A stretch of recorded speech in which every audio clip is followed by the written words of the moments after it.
বাইরে ঝড় জল বৃষ্টি তুফান যাই আসুক না কেন, ভেতরটা ঠান্ডা রাখার দায়িত্ব নিজের হেফাজতে নিয়ে ফেলেছি।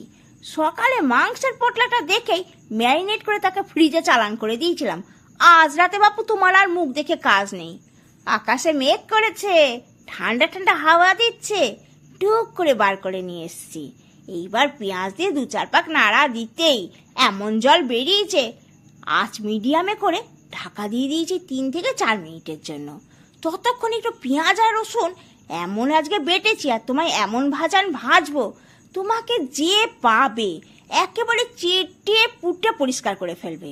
উপর থেকে জিগজাগ করে তেল, গ্যাসের ফ্লেম একদম সিমে, ফুটফুট করে ফুটে মাংসের যা গন্ধ বেরিয়েছে, মন একেবারে খাবো খাবো করছে।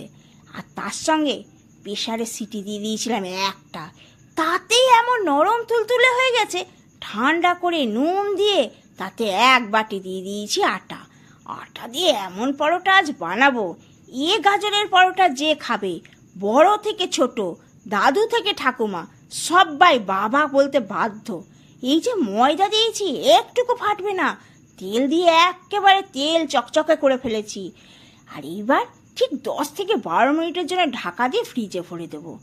মাখাখানা যেমন হয়েছে তেমন হবে পরোটা। কে বলে ফাগুনের রং শুধু নতুন বউদের লেগেছে, এই পরোটারও লেগেছে। আরে কথায় বলেই তো, যে যায় লঙ্কায় সেই হয় রাবণ। তবে এতদিনে তো রাবণের সবুজ রাজত্ব চলছিল, এইবার এরকম লাল টুকটুকে হবে নাকি? আপনারা কি বলছেন? পরোটা একেবারে রেডি। কেমন নতুন বউ মনে হচ্ছে তো? একদম টুকটুকে লাল।